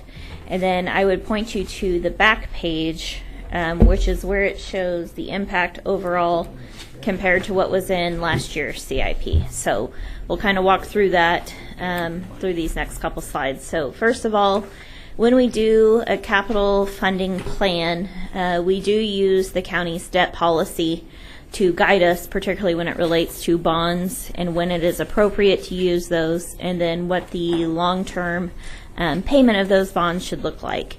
So we do have a preference to pay as we go, of course, which means cash funding. It does establish a formal structure for how we do our debt issuances, and of course in the last year or two we've had some opportunities to revisit our debt policy with you, and so we have done those periodic reviews. We would not use debt under any circumstance to fund operations. And so as we've talked about, the administrative building and those utilities have been a part of the discussion. And any future proposal we would bring to you, that would not be a part of what we're using debt financing to fund. It does obviously establish multiple benchmarks to define our debt capacity. Under every option that we'll talk about today, even if we do the adult detention facility, both phases, if we move that second one off of the watch list, we would be well within our benchmarks for those debt ratios, but for the one, of course, that takes all of the debt in the community and gives us a per capita definition. And in that one, we know, not because of the county's debt, but because of other debt carried by other taxing entities, we will be over that threshold, but we're allowed to be over that threshold for 2 items. Once we get to that point, then we can no longer issue debt until we fall below. We also set up through that debt policy the expectation that we would pay off 30% of the debt principal in the first 5 years and 60% of the debt principal within the first 10 years. But the assumption is that we would do a 20-year debt repayment for any GO or PBC debt. So all of the scenarios that you see on the back here take that into account. And finally, of course, it provides guidelines for the structure, issuance methods, and who we consult with before we do that. So looking at the total 5-year CIP, we do plan for $75.6 million worth of cash. You can see on this slide that $67.2 million of that is for road and bridge, and that is primarily the local sales tax that we would plan to collect over 5 years. $8.5 million is cash for facility and drainage. On the debt side, we would look at doing about $21.9 million worth of debt for facilities and drainage, really only facilities. And again, $13 million of that is the county administrative building. On the road and bridge side, we would look at doing $12.05 million of bond financing, and so that would be roughly $4 million in 3 of the 5 years of this CIP. And as you can see on this sheet, in row 10, you can see what those years are and where there are gaps. And again, all of that information is detailed on the handout that David prepared for you with the sufficiency rating and that information that he just referenced. Other funding is only in roads and bridges, and that is funding that we would get from other intergovernmental sources, totaling just under $11 million. All told, the recommended CIP, the tentative recommended CIP, is about $120.6 million. And this is what we would plan to fund in the CIP resolution that comes to you for your budget adoption. So with that, we can get into any details you might be interested in. Otherwise, we welcome any feedback you have so we can try and prepare that recommended CIP for you. Questions for Lindsay or anyone? I don't see any. Oh, Commissioner Ranzow. This in 2019, you said you're going to bond the ADF remodel for $1.8 million. Could we not just use part of that $3 million to do that as well? Absolutely. If we chose not to do an administrative building, or if we wanted to redirect that, we certainly could, just by direction of the commission. Well, then we'd have whatever's left over could get. I mean, if we're going to say this is all part of the whole thing, I guess the whole solution. Okay. Any other questions? I don't see any. Okay. You know when we're going to meet with the ambassador? He's supposed to be here about 11:30. So. 11:30. Okay. Well, you'll let the ladies know to come get us? I'll do it. All right. Sounds good. I guess we're adjourned then. Thank you all. See?